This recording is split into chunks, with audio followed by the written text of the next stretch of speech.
Well, good afternoon, everyone. And by an act of divine intervention, the rain stopped. We were praying hard at 2 o'clock, and I'm glad that, at least as you arrived at church, the sun was shining. It's great to see so many of you here on this very, very special day. When I came to St Andrews back in 2018, I was told that on the horizon was the 1350th anniversary of the founding of this church by St Wilfrid. I had to get my head around that number. In fact, I rather said to tease my former colleagues at Durham, I got rather sick of modernism, because Durham, as you may know, was founded around about 995, but actually 7th century. And it's fortunate that this great anniversary has fallen during my time here. So we look forward to what I hope is going to be a great 12 months worth of celebrations before us. But before I say more, I'd like to invite my colleague Linda to pray our 1350th prayer. Let us pray.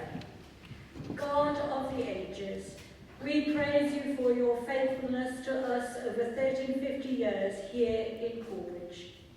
As we rejoice in our foundation by St Wilfrid and are inspired by your holy apostle St Andrew, make us as a city set on a hill, whose light cannot be hidden, in the light of your glory, in the face of Jesus Christ, our Saviour. Amen.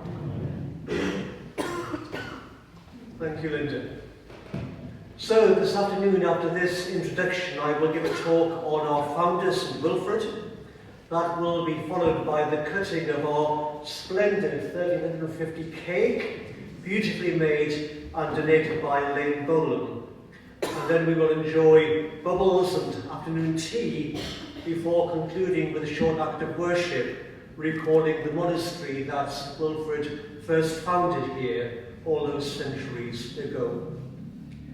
We've been planning this year for the last 2.5 years, and I'm most grateful to the 1350 Steering Committee, to Linda Hunter, Val Barnes, Ian Wiley, David Woff, Sean Cutler and Jane Cook, who have met regularly to plot and plan, and also to members of the PCC during that time, who have given valuable guidance. As you may know, Hexham Abbey have been celebrating their 1350 anniversary this year, as we know that St Wilfrid founded the monastery at Hexham in the year 674. We don't know the exact date of the founding of this church, but the scholarly consensus is that both Hexham and Corbridge were founded at about the same time. The late and sorely missed member of this church, Robin Gray, when I arrived, was very keen to persuade me that St Andrews was founded in 670, in other words, well before Hexham. Had we gone for that, well, we would have found ourselves in the middle of the pandemic. So perhaps providentially, and with a degree of pragmatism, we've given Hexham this year, and most of our events will take place next year. But because today is the 12th of October, is kept as St Wilfrid's Day, it seemed like a good place to start.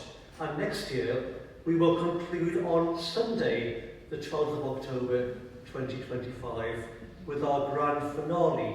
So put that date in your diary now. Now we have a brochure that will see various editions as we go through the year. I'd like to invite Linda now to introduce the brochure, as well as a booklet about St Wilfrid, and say something about our commemorative merchandising. Linda, over to you. So at the back of church, near the vestry door, we have a pile of these leaflets here. So please do take one away with you when you go this afternoon. Take one for friends as well, because we'd like to promote our events. The first thing is we're going to have on that notice board a monthly display display. And each display will have a different theme. I'm not going to go through the themes, but they're all linked with St Andrew's Church or the village, because it's really important that the village is involved in this, because we're set right in the middle of the community. So there are displays.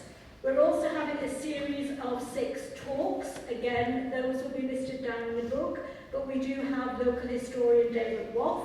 We have Dr. Francis McIntosh from Collier, Dr. David Betts from Durham University, and John Malden, son of Rex Malden, who was a vicar here between 1947 and 1970. We've got some more talks to be confirmed. As you go around church, you'll see we've got little silver boards. Can you see the one in front of the lectern? We're encouraging people to look at the church through a spiritual angle, to look at, as they go around the church, the various parts of the church, and to find out more about them.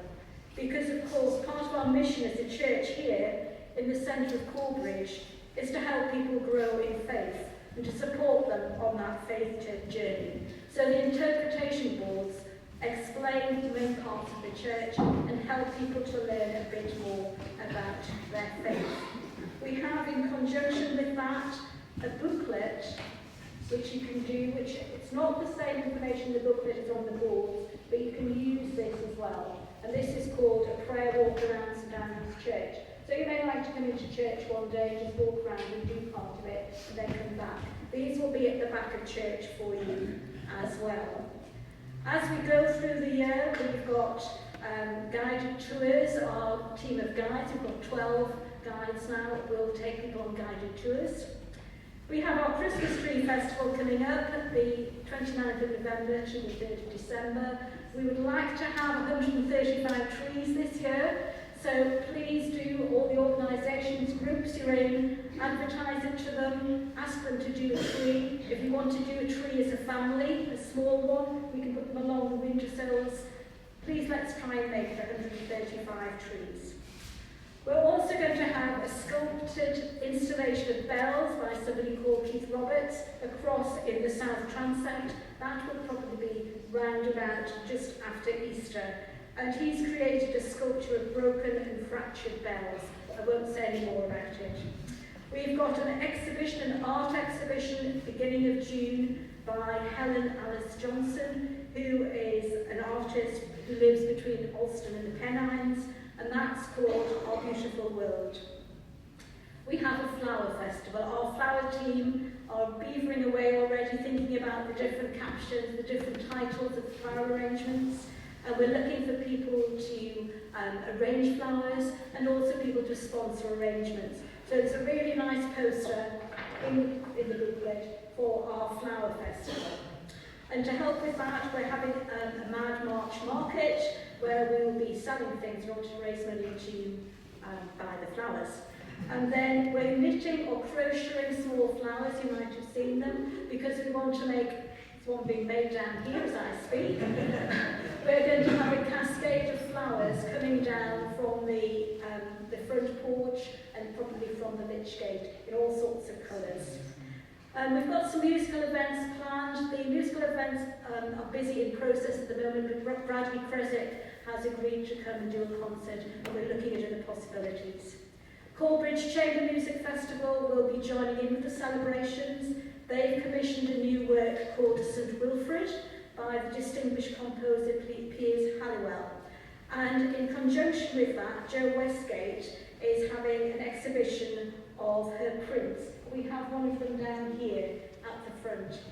And then in September, to link in with National Heritage Days, we're having a Heritage Week, the 8th to the 14th of September, telling the story of Corbridge.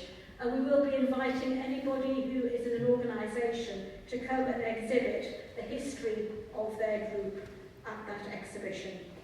I've also got a booklet about St Wilfrid. The Dean Emeritus of Durham Cathedral, Michael Sidegrove, has written a booklet called St Wilfrid. They are priced at 50p, but today you can have one free, and they're down at the table down there. We have some merchandise which I'm going to show you.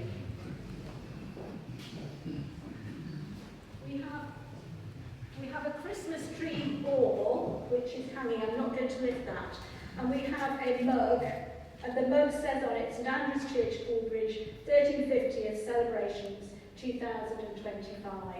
These have been designed very kindly by Alex Clark across the shop over there. She has designed them for us. And it has a picture of Robin and a picture of the church. Limited edition, so we have forms down there where you can order them in advance. They will be available at the Tree Festival.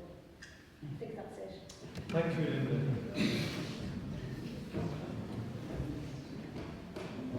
I hope you'll agree that the church building is looking splendid. I'm so grateful to our church flower team led by Anne Predo, and to Linda and Simon Hunter, and David Woff and Steve Betts, who prepared a small exhibition from our church archives and from Corbridge Heritage Centre, which is in the south transept to my left. As I say, we've got a great team of guides, 12 or 14 of them, led by John Williams and Canon Michael Thompson, and they'll be giving guided tours throughout the year. And do have a look at the back of our new welcome banner, which has been designed by Max and Monica Philbrick, and it encapsulates something of what we stand for as a Christian community. And just to the right of it, there are 4 leaflets that explain a little more about the Christian faith that these stones proclaim. Finally, may I thank our refreshments team, all who have baked and donated, and all who will provide this afternoon's afternoon tea and tomorrow's lunch. I think taken all together, this all shows St Andrews at its very best. It's been a great team effort, so thank you to everyone who's contributed, and indeed to Ian Wiley, who is making a visual record of this weekend, recording both this afternoon and tomorrow morning's service, which, just to remind you, is at 10:30, not 10 o'clock, and we're delighted that the Bishop of Newcastle, Dr. Helen Hartley, will be here to lead and to preach, and that is followed again by a reception and by a lunch for those who'd like to stay and share in that. A light lunch, I ought to say, not roast beef and Yorkshire puddings, but nevertheless something to sustain us through the middle of the day. You can then get the oven on and get your joint in. So I just wonder, before I do my talk, which will be about half an hour, if you'd like just to stand up and do a bit of a stretch before settling down again, because I know pews can be challenging. So if you'd like to just stand up and have a little wriggle.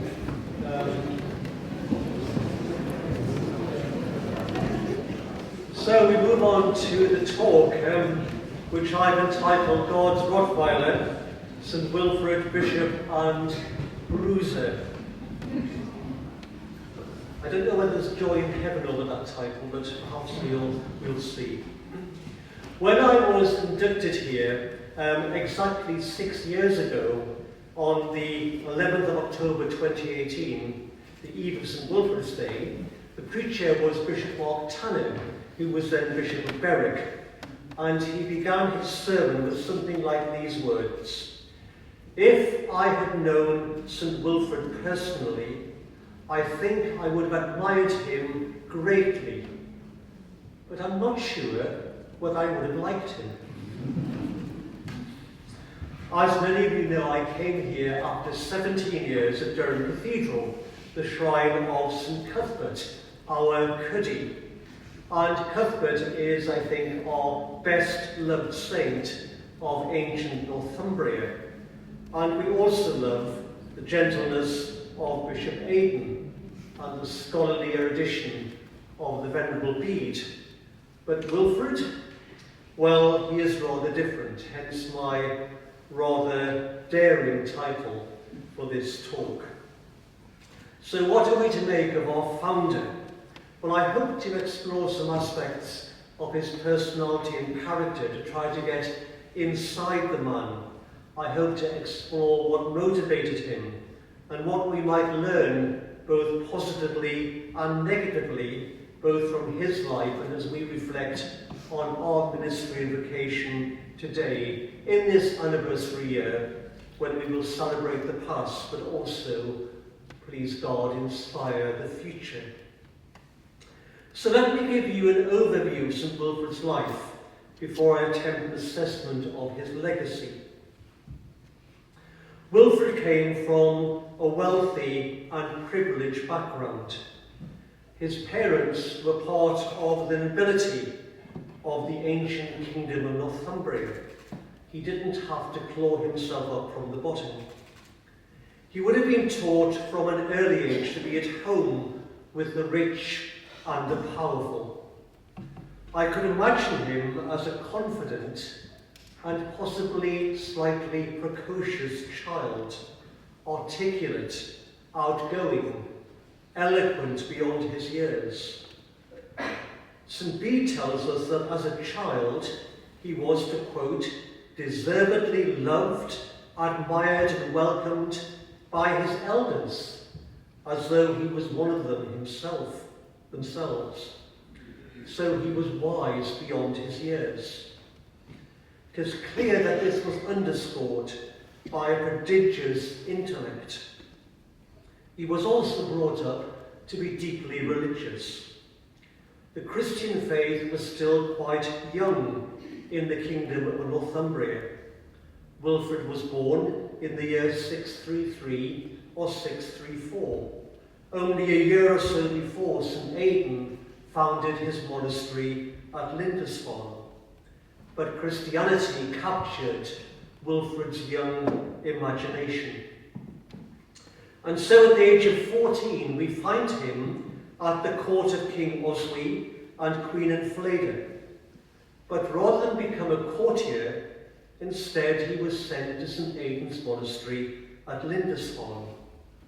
Again, Bede tells us that he was keen to embrace the monastic vision of life fully. Bede says he sought monastic purity and devotion. Moreover, his intellect enabled him to memorize the entire Psalter, all 150 psalms, as well as other writings. Now, King Oswald had invited St. Aidan from the Isle of Iona to evangelize Northumbria. Aidan was immersed in the traditions of the ancient Church of Ireland, which we often call the Celtic Church. So Wilfrid was schooled in the Irish monastic tradition. But Queen Enfleda had come from Kent to marry King Oswy, where her brother was king. So the Queen ensured that Wilfrid was told how Pope Gregory the Great had sent Augustine, the first Archbishop of Canterbury, to evangelize the southeast in 597, and how the traditions that came from Rome differed from those of Iona. Wilfrid was determined to visit Rome, and so the Queen sent him to her family in Kent, where he was introduced to that great traveller, St. Benedict Biscop, who would later found the dual monasteries at Monkwearmouth and Jarrow, where Bede served as a monk. So, in 653, when Wilfrid was only 19, they crossed the Channel. They got as far as Lyon in ancient Gaul, and Wilfrid was so captivated by what he found there that he elected to stay in Lyon while Benedict Biscop continued towards Rome. The local archbishop was so impressed by him that he wanted him to stay and even offered him his niece in marriage. Wilfrid was still a layman at that time. But the pull of Rome was strong, and so eventually Wilfrid continued his journey. At Rome, he thoroughly immersed himself in all things Roman, and was even granted an audience with the Pope. He then returned to Lyon, where he became a monk. But these were dangerous days. The local archbishop was murdered, and Bede tells us that Wilfrid desired the path of martyrdom himself. but was persuaded to return to Northumbria for safety. Just as Wilfrid had been patronised by Queen Enfleda, so now he was adopted by the son of King Oswy, Alfred, who gave him lands in Yorkshire. Thus Wilfrid began his association with Ripon, becoming prior of the monastery there. He was a vigorous leader, developing the monastery, training many in the religious life, and seeking to spread the faith. He was also ordained as a priest. Now, Wilfrid had become absolutely convinced that the Roman traditions were above all others, and he therefore rejected those customs of the Irish Church that differed from Rome. This included aspects of the Christian calendar, and especially how the date of Easter is calculated. In 664, King Oswy called a synod at St. Hilde's Monastery at Whitby to settle an issue which was causing dissension in the church, including to settle the date of Easter, because the Roman and Irish traditions often kept Easter Day on different Sundays. They calculated the date differently. The Irish contingent, led by Aidan's successor as Bishop Lindisfarne Coleman, regarded the Celtic tradition as following the teaching of the Apostle John. The Roman contingent was led by a bishop called Agilbert. The synod was astonished when Agilbert invited Wilfrid, then only 30 years old, to present the case for conformity to Rome in his stead. And Wilfrid used all his intellect and force of personality to argue for the primacy of St. Peter over St. John. So instead of honouring diversity and the integrity of ancient traditions, Wilfrid demanded conformity. And the king found in favour of the Roman usage and against the Irish. So Bishop Coleman and others retreated back to Iona in despair. But others, like Hild and Cuthbert, who had been trained in the Irish tradition, accepted the decision, however reluctantly.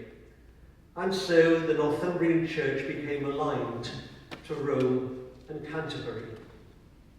And the reward for Wilfrid was his appointment as Bishop of York. But here we see another side of Wilfrid. He was so uncompromising that he refused to be consecrated bishop by the bishops of Northumbria, as he thought they might be tainted and his consecration be deemed unsound, which I think was grossly unfair to those faithful bishops. So he returned to France for consecration. But I think he rather enjoyed being in ancient Gaul, and he stayed there too long, and the Archbishop of Canterbury gave up on him, and so appointed St. Chad as Bishop of York in his place. Wilfrid was furious and made his feelings plain. He had been unlawfully usurped. He returned to Ripon, but devoted his energies to the southern kingdoms of Mercia and Kent, becoming Bishop of Lichfield. He was vigorous in founding monasteries and churches, and seeking to bring people to faith. But then the new Archbishop of Canterbury, Theodore, examined Wilfrid's protestations and determined that he had indeed been wrongly deprived of the See of York. So he reinstated him and sent the humble Chad off packing to Lichfield. And it was this return to York that was so significant for us here in Corbridge. He restored what is now York Minster and built his great church at Ripon, what is now Ripon Cathedral. In 672, Queen Ethelfrith, or Ethelfrida as she is better known, granted him land at Hexham, where he founded a monastery, which we now know as Hexham Abbey. and about the same time he founded the monastery at Corbridge because of its strategic significance as the crossing place of the Tyne between south and north. Both Hexham and Corbridge were dedicated to St Andrew, St Peter's brother. Wilfrid revered Andrew as the first truly missionary apostle because St John's Gospel tells us it was Andrew who introduced his brother Peter to Jesus, as well as bringing the little boy with 5 loaves and 2 fishes for transformation, and very significantly, bringing the Greeks who came to see Jesus on the eve of his passion as a sign that Jesus would be the Saviour of the whole world, Jew and Gentile.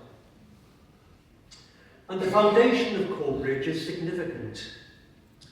In older days, like the monastery of Aden, the monks would have gone out from the monastery to the villages and then returned.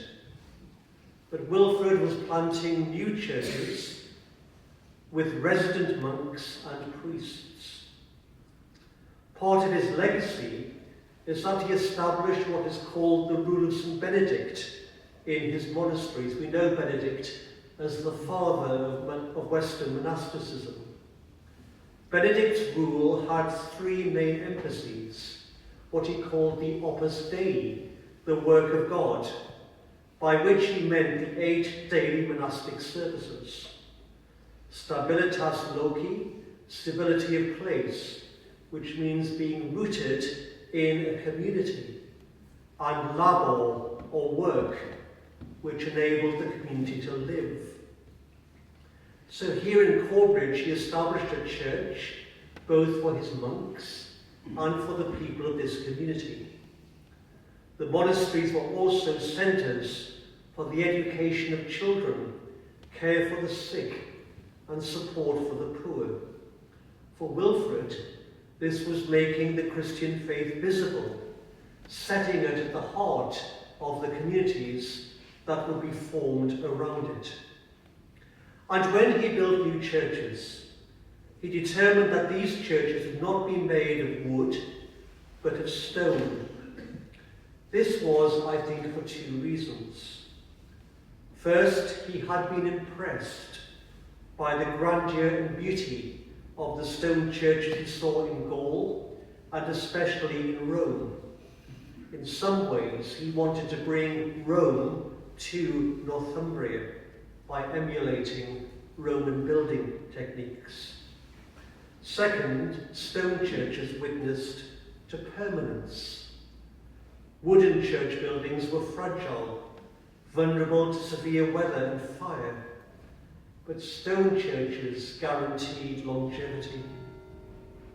And as we know, Hadrian's Wall provided a ready source of stone, as did the ruins of Gorstopatum, just down the river from Hexham, where Wilfrid delighted in the rich carvings on the dressed stone. And while Wilfrid's masons built the stone churches at Hexham and Corbridge, temporary wooden structures served as both church and living quarters. But very quickly the stone buildings rose, and so at Ripon and Hexham we still have Wilfrid's crypts. And at Corbridge we have our Roman arch and Saxon lower tower and part of the Saxon nave walls. And to that we can add the other ancient Andrew churches along the Tyne at Bywell and Hedden, built in the same tradition, if not by Wilfrid himself, then by others who valued his legacy. And so here we are, 1350 years later. Corbridge is still dominated by its parish church at the heart of this village. Let me briefly summarise the rest of his remarkable life. As I've said, Wilfrid courted both royalty and archbishops. But in 678, just 4 or so years after founding Hexham and Corbridge, he fell out with both King Ecgfrith and Theodore, Archbishop of Canterbury. I think the latter felt that he was getting too big for his boots, for he expanded the geographical reach of the See of York, and so the Archbishop wanted to divide his diocese up, and so perhaps limit his power. And the king was probably a bit jealous of his increasing wealth and influence. Again, Wilfrid was furious, so he set off to Rome once more to appeal to the Pope. The Pope supported him, but on his return, King Egfrid sent him to prison in Dunbar. On release, he could not return to Northumbria, but travelled to modern-day Sussex, at that time unevangelized. Again, he courted the local king and queen, so was appointed Bishop of Selsey, near Chichester. As I discovered last year on my holiday in Sussex, he is greatly revered there and is patron of the county of Sussex. But he supported the vicious campaign of Cadwallader in making conquest of the Isle of Wight, and so by force and violence the people there became Christians. But Bede takes a very dim view of Wilfrid's methods. The good end did not justify the means. In the years before his death, he was reconciled to Archbishop Theodore and Egfrid's successor, King Wilfrid, and restored to his monasteries at Ripon, Hexham, and Corbridge. But he and the king then fell out again, as the king had great affection for Iona, where he had once lived, and so resisted Wilfrid's autocratic agenda. Once more, Wilfrid was exiled and returned to Mercia. Eventually, a church synod even excommunicated him, and so yet again he travelled to Rome to appeal to the Pope. Can't get your own way, go to the top. Eventually it was agreed that he could return to Ripon and Hexham, but en route he died at Oundle at the age of 76 in the year 710. So what an amazing life and remarkable achievements, but never far from controversy. How might we assess his legacy?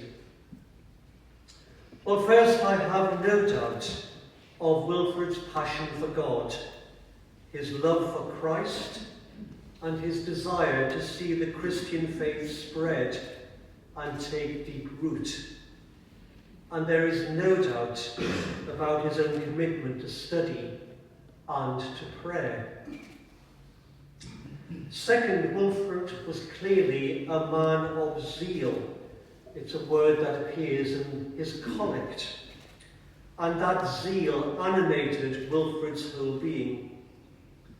My dictionary defines zeal as earnestness and hearty and persistent endeavour, and defines a zealot as someone who is uncompromising, fervent, single-minded, utterly determined, unwavering, in short, a whole hogger.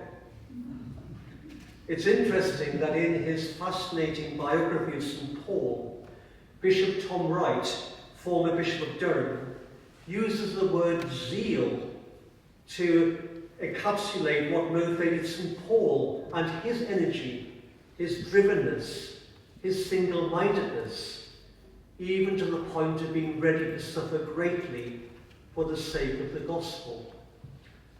I see some parallels between Paul and Wilfrid, at least in terms of personality.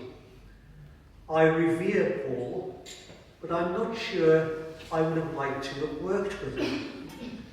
But look what he accomplished, and Wilfrid certainly accomplished much in his life and ministry. So he was a man of unflagging zeal. But zeal can become a snare as well as a blessing. And there's an aspect of Wilfrid's personality that is not so positive. he was clearly uncompromising and unbending. His high social status, his intellect, his self-confidence, his ambition meant that his life as a bishop, as we've heard, was mired in controversy. He seems also sometimes to have allowed his zeal cloud his moral compass, especially in his support of Cadwaller's brutal conquest of the Isle of Wight. Third, Wilfrid seems to have demanded uniformity. He doesn't seem to have coped well with difference. Now, back in the 7th century, there was but one Church of Jesus Christ. It wasn't until the Great Schism of 1084 that the Eastern and Western churches broke communion with each other. But before that, there were disputes about whether particular regional churches were entirely orthodox. So in the West there was the Great Church of Rome and other Western variants in Milan, Gaul, Spain and Ireland, all of them in communion with the Pope. Now, as I've said, the Irish tradition had a venerable pedigree looking back to St. John. And it's certainly true that the Synod of Whitby brought unity to the Church in what is now England, and opened up ancient Northumbria to those great traditions of what we might call European influence and culture.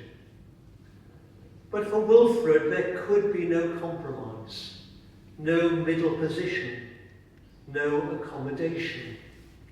He wanted conquest, total victory.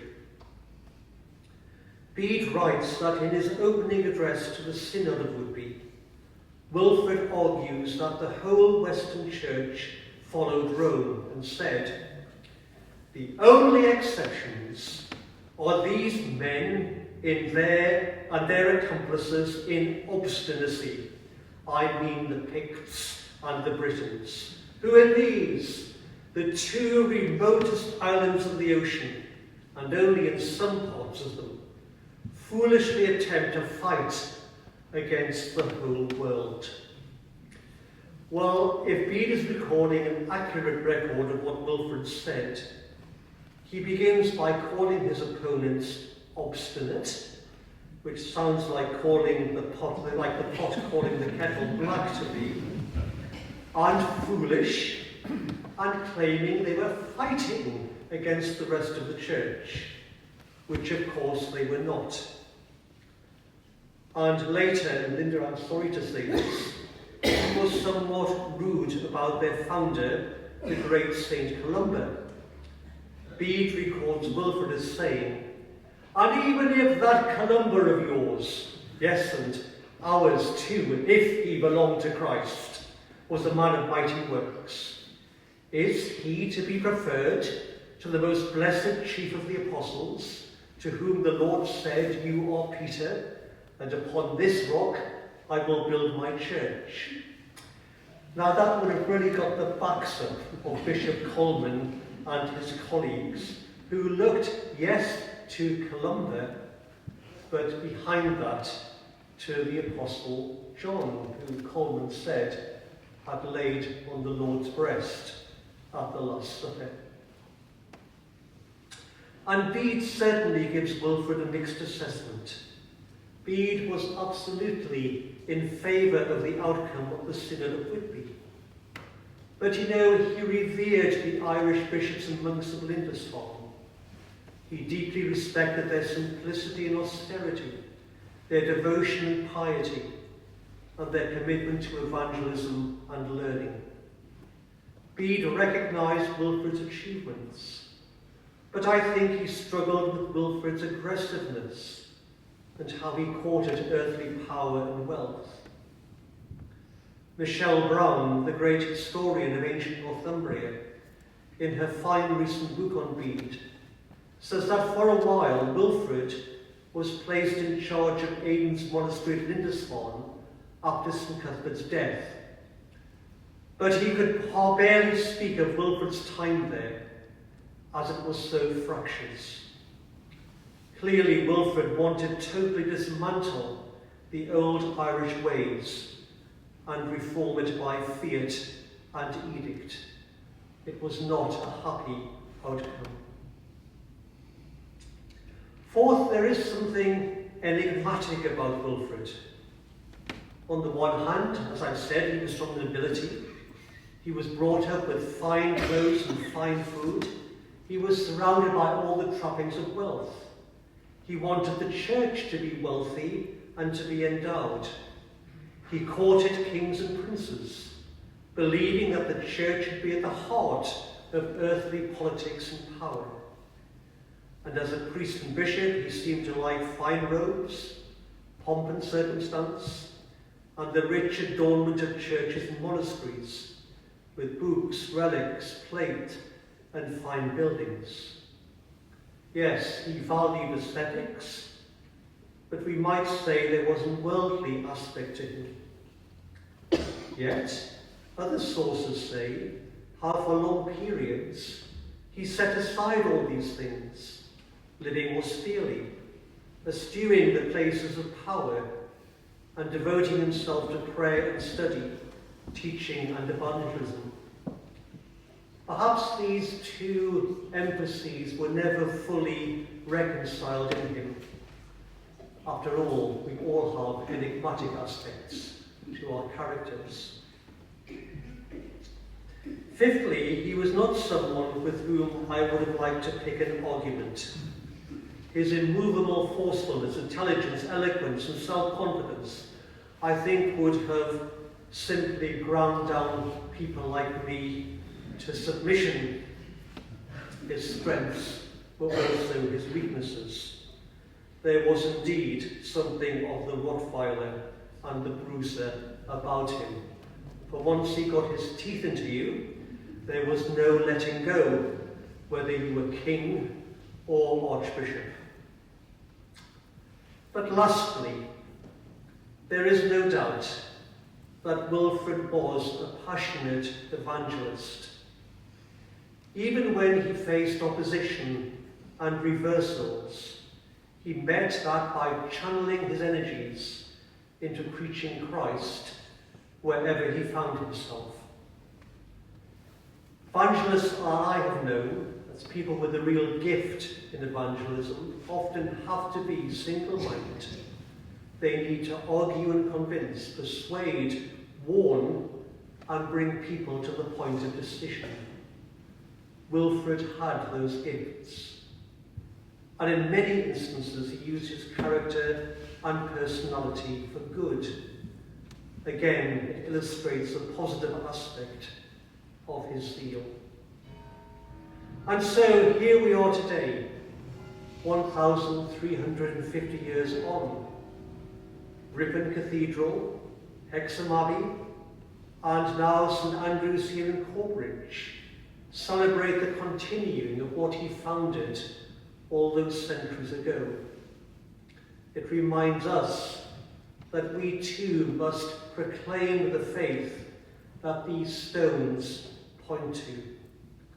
I hope and pray that this year we will be able to carry forward the work of the gospel here in Corbridge, so that we can inspire the future and hand on the faith to those who will follow us. But perhaps with a good blend of Wilfrid's zeal, Cuthbert's simplicity, and Aidan's gentleness. Thank you very much.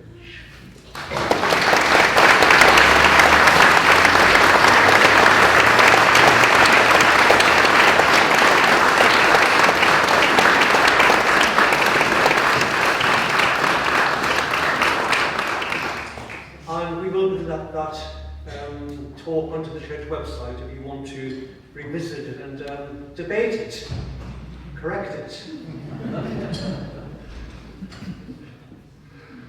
Because that's the wonderful thing about delving into the past. There's always another perspective, and also If I haven't got my facts right, please do tell me, and I can edit them. Things can only get better. Thank you.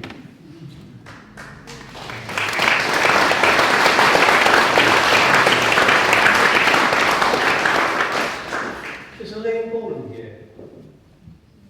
No. Elaine, would you like to come out? Because I just want to thank you for this wonderful cake, and we do need to acclaim you because it's absolutely magnificent. Please come and join me at the front. Ladies and gentlemen, Elaine, who is made